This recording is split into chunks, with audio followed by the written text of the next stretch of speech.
107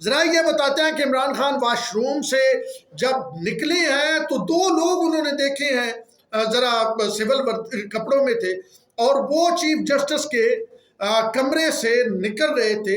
وہ در حقیقت کسی فائل پہ ایک سگنیچر کروانے آئے تھے، کوئی اور معاملہ تھا.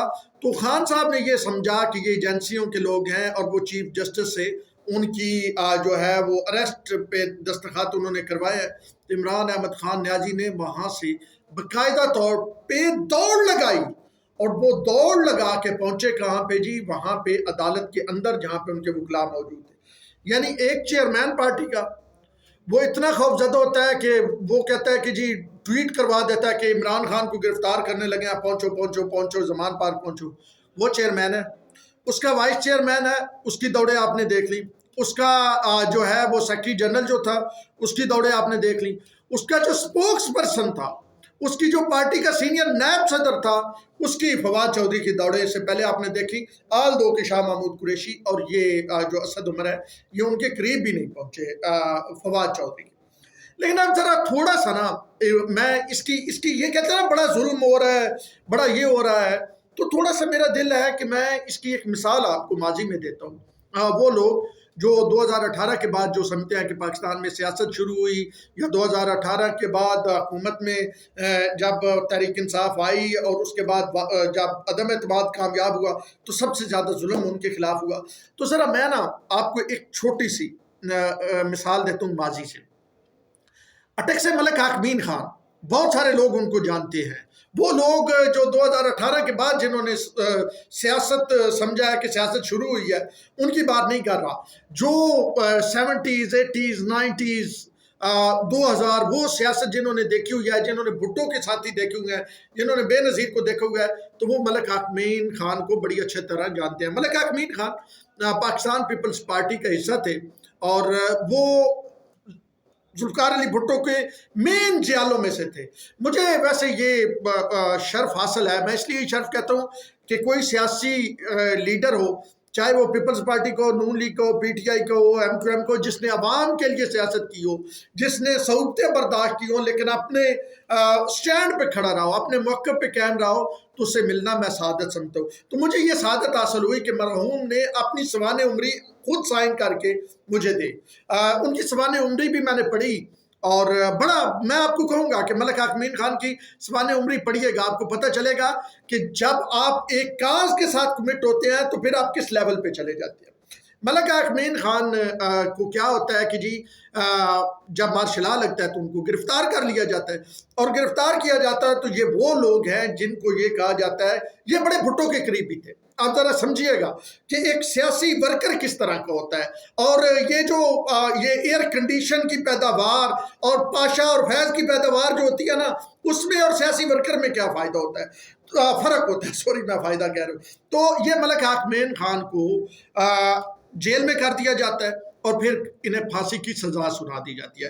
ایک کرنل صاحب ان پہ بھی ایک وہ انہوں نے مسلط کیے ہوئے ہوتے ہیں. وہ کرنل صاحب اس بات پہ ہوتے ہیں کہ آپ ملک حاکمین خان سے وہ ایفیڈیوٹ سائن کروا لیں جس میں وہ کہتے ہیں میرا پاکستان پیپلز پارٹی سے کوئی تعلق نہیں، میرا ذوالفقار علی بھٹو سے کوئی تعلق نہیں. حاکمین خان کو یہ کہا جاتا ہے کہ آپ ایفیڈیوٹ پہ سائن کریں.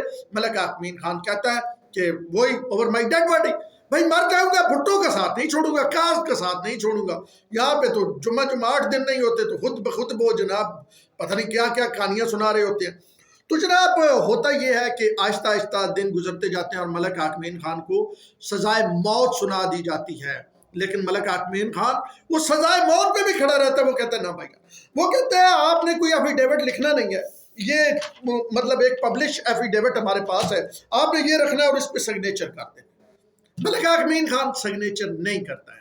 اب ذرا اگلی سنیے کیا ہوتا ہے ملک حاکمین خان کے ساتھ. ہوتا یہ ہے کہ ملک حاکمین جب اسے جس سحری کو پھانسی ہونی ہے 4 بجے، آخری ملاقات کرائی جاتی ہے. آپ کو پتہ ہے کہ آخری ملاقات ہوتی ہے. اچھا وہ ملاقات بھی جو ہے اس میں بھی وہ رکھا جاتا ہے ایک مطلب جیل کے اندر نا جو وہ کال کوٹری ہوتی ہے اس میں مطلب ڈائریکٹلی طور پہ نہیں ملنے دیا جاتا. یہ کرتے ہیں کرنل صاحب کے احکامات پہ. 7 سال کا بیٹا ہوتا ہے اس وقت ملک حاکمین کا، اور ملک حاکمین کے بیٹے شیان کو یہ وہ لاک کھولتے ہیں اور اندر بھیج دیتے ہیں. اب 7 سال کا بیٹا ہو، باپ اتنے عرصے سے دور ہو، باپ کو وہ دیکھ نہ رہا ہو، جن کے بچے ہیں وہ بہتر سمجھ سکتے ہیں، وہ بچہ دوڑتا ہے اور سیدھا بابا بابا کہتے ملک آکمین کو سینے سے لگا لیتا ہے، باپ کو پیار کرتا ہے، چومتا ہے، اور باپ بھی لازمی بات ہے اتنے عرصے بعد اپنے بیٹے کو دیکھ رہا ہے تو اس کا بھی ایموشنل ہونا بنتا ہے۔ تھوڑا سا وہ ایموشنل ہوتے ہیں ملک آکمین خان مرحوم اور ان کا بیٹا، اور وہ گھر والے یہ منظر باہر مطلب اس سائڈ پہ نا، اس جالی کی اس سائڈ پہ، جیل کی اس سائڈ پہ دیکھ رہے ہیں، اور یہ بچہ مل رہا ہے۔ یہ بچہ ملتا ہے باپ کے پاس، تھوڑی دیر رہتا ہے، اس کے بعد وہ ادھر سے اس کو جو ہے وہ باہر نکال لیا جاتا ہے۔ کیا کوشش کی جاتی ہے اس کے جو آپ یہ کہنا ضبط کا امتحان لیا جاتا ہے، ضبط کا جو ہے نا وہ پوری طرح اس کے ضبط کو آزمایا جاتا ہے کہ یہ ٹوٹ جائے۔ جب یہ سارا کچھ ہو جاتا ہے تو وہ کرنل صاحب آتے ہیں، وہ کہتے ہیں یار مجھے تو نہیں پتا تھا تمہارا اتنا پیارا بچہ ہے، میں نے خصوصی طور پہ اجازت دی، یہ بچہ ہے، اس کا مستقبل ہے، اور یہ تو اتنا اچھا ہے اور اتنا پیار کرتا ہے، یہ یتیم ہو جائے گا، یہ اور کیا ہے، سیاسی پارٹیاں آتی جاتی رہتی ہیں، بھٹو کو پھانسی ہو گئی، باقی یہ تم اور پارٹی بنا میں چلے جانا، پھر کچھ کر لینا، لیکن ابھی میں تمہیں کہتا ہوں ایک چھوٹے سے ایفیڈیوٹ پہ تم نے سائن کرنا ہے، سائن کر دو، جان چھڑواؤ۔ تو ملک حاکمین پھر کہتا ہے، اس کے حوصلہ ٹوٹتا نہیں ہے اس وجہ سے، وہ کہتا ہے نہیں بھائی۔ اس کے بعد کیا ہوتا ہے کہ وہ باقاعدہ پورا پروسیجر ہوتا ہے کہ جناب اسی طرح جس طرح پھانسی دیتے ہیں، 28 لوگوں کو پھانسی دی جا رہی تھی، انٹرنیشنل پریشر تھا، پھانسی رک جاتی ہے، لیکن ملک حاکمین کو بتایا نہیں جاتا کہ آپ کی پھانسی روک دی گئی ہے۔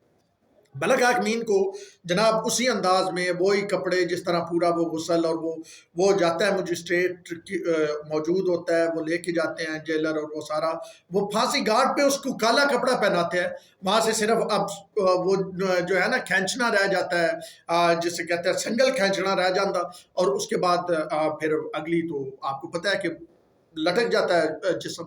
تو اس وقت تک جب بلیک وہ پہنا دیتا ہے، پھر بھی وہ ایک بار کہتا ہے مجھے اسٹیٹ کے ملک حاکمین اگر تم سائن کر دو تو میں تمہیں ابھی بچا لوں گا، تمہیں پھانسی کی سزا معاف ہو جائے گی۔ وہ کہتا ہے نہیں، وہاں سے وہ پھر کیونکہ پھانسی تو کینسل ہو گئی ہوتی ہے، ملک حاکمین کو نہیں بتایا ہوتا، تو وہ واپس لے کے آتے ہیں، اور یہ رپورٹ کرنل اور وہ دیتے ہیں کہ وہ اپنی طرف سے مر گیا ہے۔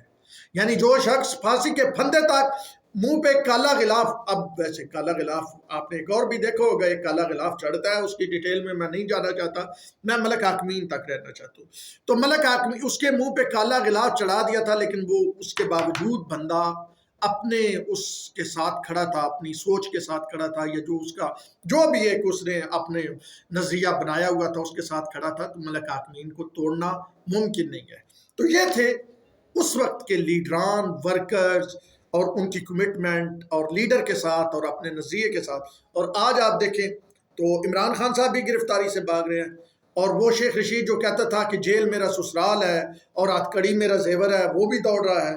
شاہ محمود اور اسد عمر کو آپ نے دیکھا ہے، اس سے پہلے آپ نے وہ موصوف جو ہے کیا اس کا نام ہے، فواد چودھری کو دیکھا، مراد سعید اینڈ کمپنی ساری بھاگی ہوئی ہے، وہ جناب دیگر جو ہے زرتاج گل وغیرہ آگے پیچھے ہیں، وہ آپ کی جو وومن ونگ کی تھی وہ جناب کول شوزہ وہ بھاگی ہوئی ہیں بیرون ملک۔ تو یہ ہے جی پارٹی، اور یہ ہے لیڈرشپ، اور لوگوں کے بچوں کو انہوں نے مروا دیا ہے، لوگوں کے بچوں کو انہوں نے جیلوں میں کروا دیا ہے۔ ان کے پاس اتنے پیسے نہیں ہیں غریبوں کے پاس کہ وہ کوئی وکیل کر سکے، لیکن دوسری جانب خود جو ہے وہ گرفتاری سے بھی ڈر رہے ہیں اور آگے بھاگ رہے ہیں۔ تو میں نے کہا ذرا ان کی اور ملک حاکمین خان کی ذرا آپ کو مثال ذرا دوں تو صحیح، کہ جو سیاسی ورکر ہوتے ہیں وہ کیسے ہوتے ہیں، اور جو ڈرائنگ روموں کی اور مخصوص جرنیلوں کی پیداوار ہوتے ہیں، جو جرنیلوں کو باپ کہتے ہیں، وہ کیسے ہوتے ہیں۔ اب تک کے لیے اتنا ہی، اپنے ہوسٹ سید احمد شیرازی کو دیجیے اجازت، اللہ نے